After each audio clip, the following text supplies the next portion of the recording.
बिस्मिल्लाहिर्रहमानिर्रहीम। FSc biology part first chapter number 6 हमने start किया था। उसमें हमने लास्ट टाइम जो था वो ग्राम पॉजिटिव और gram negative structure, gram negative bacteria के जनरल स्ट्रक्चर के बारे में डिस्कस किया था। ये उसकी डायग्राम दिखाई गई है। ग्राम पॉजिटिव बैक्टीरिया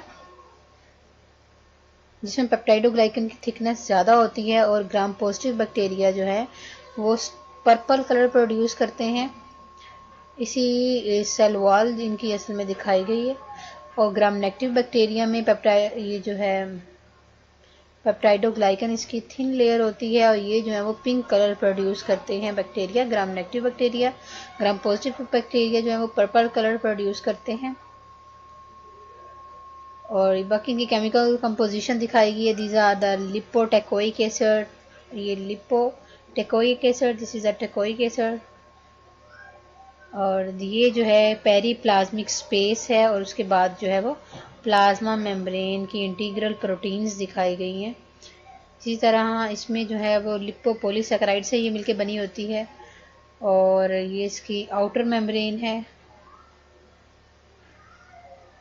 ये पेरीप्लाज्मिक स्पेस है जिसमें पेप्टाइडोग्लाइकन दिखाया गया है, और ये प्लाज्मा मेम्ब्रेन और इंटीग्रल प्रोटीन के मॉलिक्यूल्स दिखाए गए हैं। ये स्ट्रक्चर इसका हमने देख लिया था। आज हमने असल में टॉपिक स्टार्ट करना है नेक्स्ट। ये इसकी डायग्राम जो थी वो हमने नहीं देखी थी। नेक्स्ट हमने करना है प्लाज्मा मेम्ब्रेन।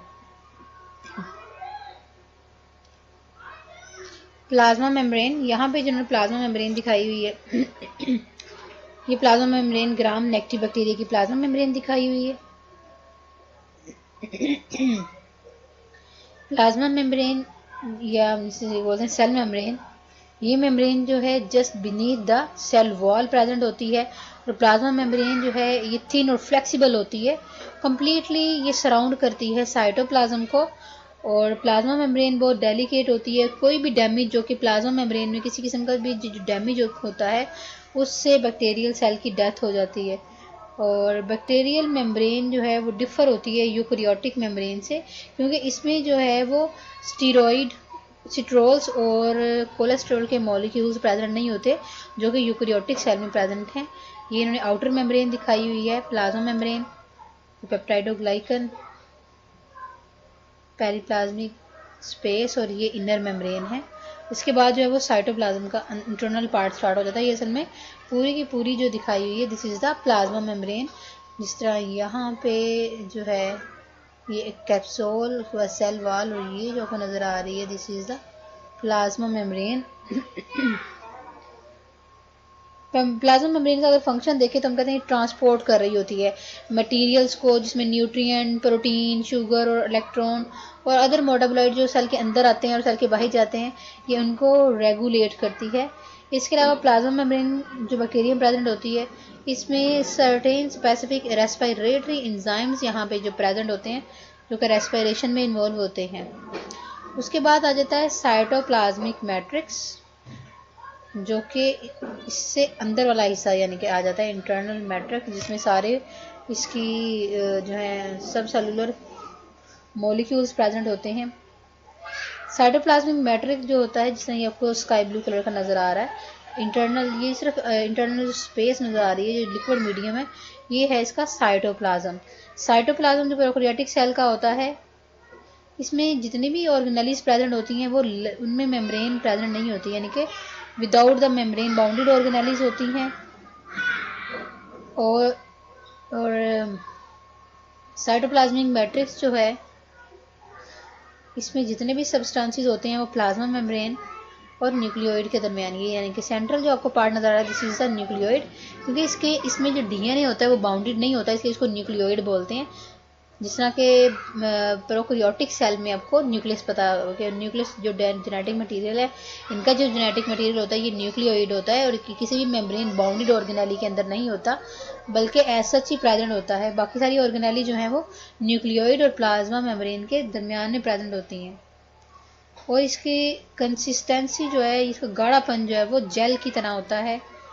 इसमें स्मॉल मॉलिक्यूल जो है वो इजीली रैपिडली मूव कर सकते हैं। प्लाज्मा मेम्ब्रेन जो है इसको और ये प्लाज्मा मेम्ब्रेन, और इसके अंदर जितनी भी इसकी ऑर्गेनेलीज आ जाती हैं बैक्टीरिया की, इन सबको कलेक्टिवली बोलते हैं प्रोटोप्लास्ट, यानी कि इसके लिविंग कंटेंट्स।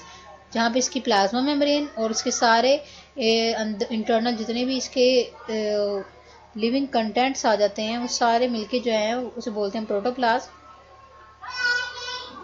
साइटोप्लाज्म जो है वो मेजर कंपोनेंट होता है इसके प्रोटोप्लास्ट का। उसके अलावा इसमें लार्ज मॉलिक्यूल, जिसमें हम कहते हैं ये इसका न्यूक्लियोइड, जो इसका एक क्रोमैटिन मटेरियल या न्यूक्लियर बॉडी, और ये आपको जो ग्रेन्यूल्स की फॉर्म में नज़र आ रहे हैं, ये इसके राइबोसोम्स हैं।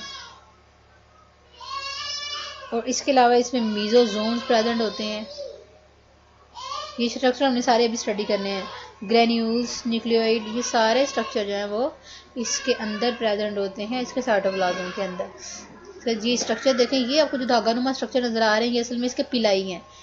पिलाई जो होते हैं ये स्पेसिफिक पाइलिन प्रोटीन से मिलकर बने होते हैं, और इसका काम क्या होता है, कंजुगेशन करवाना, एक बैक्टीरिया का दूसरे बैक्टीरिया से कंजुगेशन करवाने के लिए ये यूज़ होते हैं।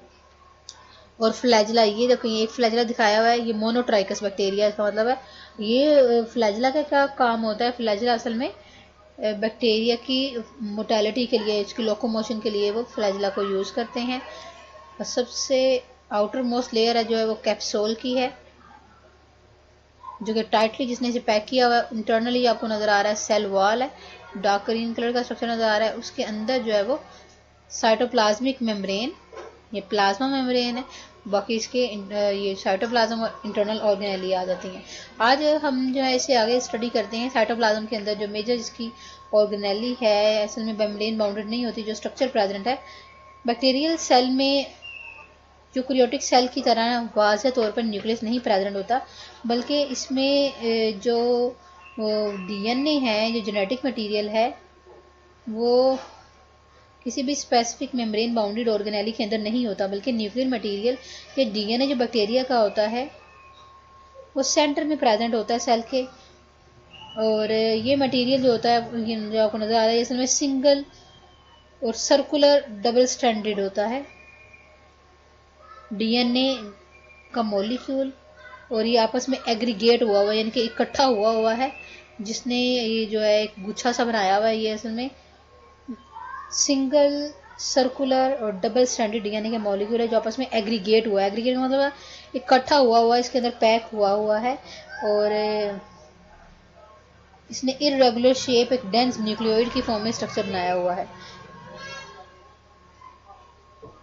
ये क्रोमैटिन में जो इंटरनल स्ट्रक्चर नज़र आ रहा है, ये एक्सट्रीमली लॉन्ग होता है, और इसी वजह से ये जो है इसमें फोल्डिंग होती है, और फोल्ड होने के बाद ये टाइटली पैक होता है उसके साइटोप्लाज्म के अंदर। इसलिए हम कहते हैं बैक्टीरिया के पास, क्योंकि एक सिंगल ही क्रोमोसोम है, इसलिए बैक्टीरिया जो है वो हैप्लॉइड होता है।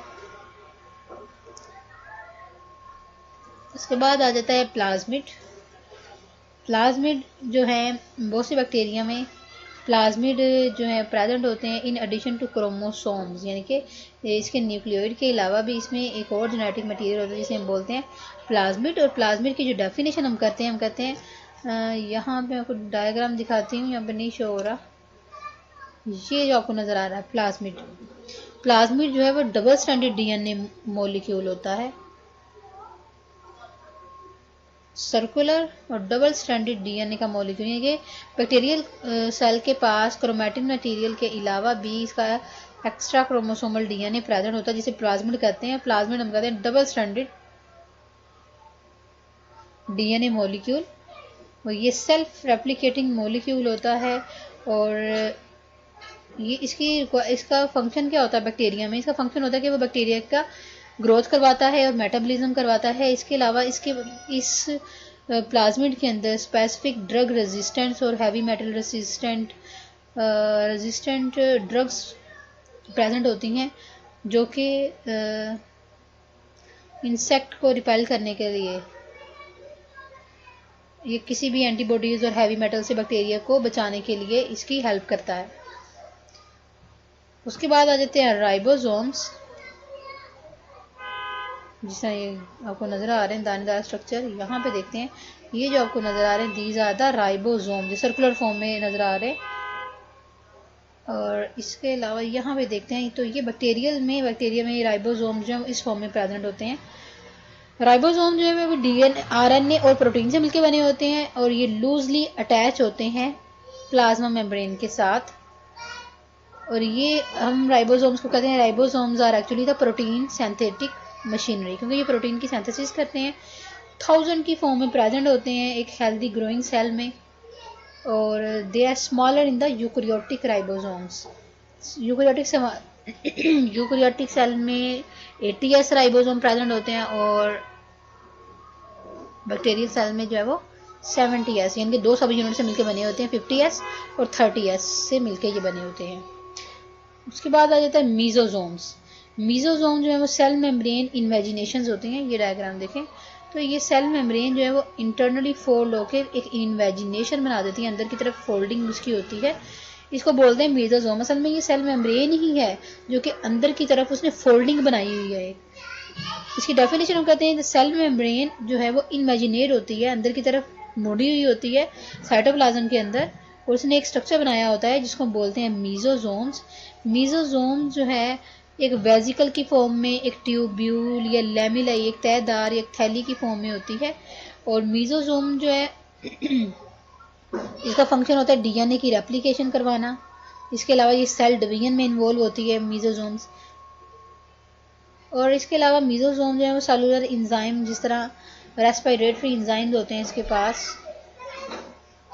तो ये रेस्पिरेटरी इंजाइम्स भी मीजोसोम के साथ अरेंज होते हैं जो कि रेस्पिरेशन में इन्वॉल्व होते हैं। उसके बाद आ जाता है ग्रैन्यूल्स और स्टोरेज बॉडीज। बैक्टीरिया को हमें पता है कंपेटिटिव इन्वायरमेंट में सरवाइव करना पड़ता है, तो इसलिए बैक्टीरिया जो है फूड की शॉर्ट सप्लाई की वजह से अपने अंदर जो है वो पहले से न्यूट्रिएंट को स्टोर कर लेते हैं। इसलिए हम कहते हैं ये स्टोर कर लेते हैं एक्स्ट्रा न्यूट्रिएंट। जब इसे फूड मिलती है तो ये एक्स्ट्रा न्यूट्रिएंट को अपने अंदर स्टोर कर लेते हैं।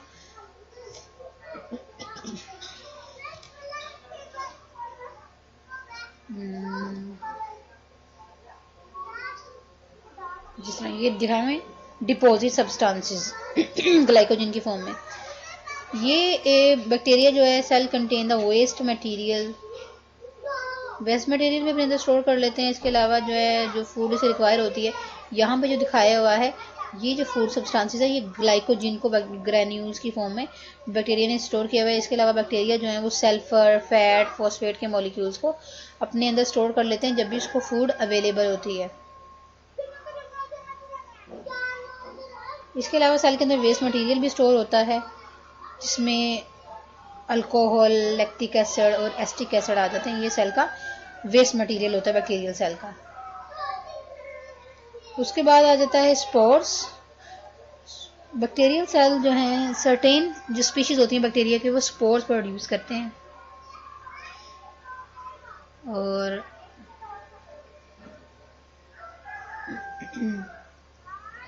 ये स्पोर्स जो बैक्टीरिया अपनी बॉडी के अंदर स्टोर करते हैं स्पोर्स, और ये स्पोर्स जो होते हैं ये अपनी या तो वो external to the vegetative cell यानी कि बॉडी की सेल से बाहर भी एक स्पोर का स्ट्रक्चर जो है वो डिवेल्प कर सकते हैं, या वो इंटरनली जो है वो डिवेल्प करते हैं स्पोर्स। इसी के अकॉर्डिंग अगर वो एक्सटर्नली प्रोड्यूस करते हैं स्पोर, उनसे बोलेंगे एक्सोस्पोर। अगर वो स्पोर उसकी वेजिटेटिव बॉडी के अंदर जो है वो प्रोड्यूस करते हैं, स्टोर करते हैं, उसे बोलते हैं एंडोस्पोर्स। ये स्पोर जो होते हैं ये असल में मेटाबॉलिक डोरमेंट बॉडीज होती हैं, यानी कि कोई इसमें मेटाबॉलिक एक्टिविटी नहीं हो रही होती। इसमें बैक्टीरिया ये स्पोर जो है वो जब उनकी ग्रोथ होती है, लेट स्टेज होती है ग्रोथ की, उस दौरान जो है ये प्रोड्यूस करके अपने अंदर स्टोर कर लेते हैं। और ये स्पोर बैक्टीरिया इसलिए प्रोड्यूस करते हैं जब कोई एडवर्स किस्म का इन्वायरमेंट होता है तो ये स्पोर जो है वो रेजिस्ट करते हैं इन फिजिकल इन्वायरमेंटल कंडीशन, जिस तरह हाई हो जाए लाइट हाई टेम्परेचर और पानी की कमी या पीएच और केमिकल एजेंट्स के जो हैं उसकी वजह से बैक्टीरिया को ख़तरा हो कि इसकी डेथ हो सकती है, तो वो स्पोर जो है वो बना लेता है। और इस तरह जब वो एडवर्स कंडीशन जो है पास आउट हो जाती है, अगर बैक्टीरिया की डेथ भी हो जाए तो उसके अंदर जो स्पोर होते हैं जो उसने स्टोर किए होते हैं, एक्सोस्पोर या एंडोस्पोर, वो सर्वाइव करते हैं। जैसे ही वो टाइम पीरियड पास आउट होता है, उसे फेवरेबल इन्वायरमेंट मिलता है, वो स्पोर जर्मिनेट करते हैं, दोबारा से बैक्टीरियल सेल बना देते हैं। तो ये स्पोर हम कहते हैं फेवरेबल कंडीशन में जर्मिनेट करते हैं और वेजिटेटिव सेल दोबारा से इसी तरह का, ये इसका वेजिटेटिव सेल है, बैक्टीरियल सेल। उसके बाद आ जाती है सिस्ट। सिस्ट जो है ये एक dormant thick wall desiccation resistant form है बैक्टीरिया की। जो बैक्टीरियल वेजिटेटिव सेल होता है वो बाज़ औक़ात जो है वो सिस्ट या डोरमेंट कंडीशन में चला जाता है। इसके लिए जो है बैक्टीरिया थिक वॉल स्ट्रक्चर यानी कि अपनी बॉडी पे थिक वॉल स्ट्रक्चर प्रोड्यूस कर लेते हैं।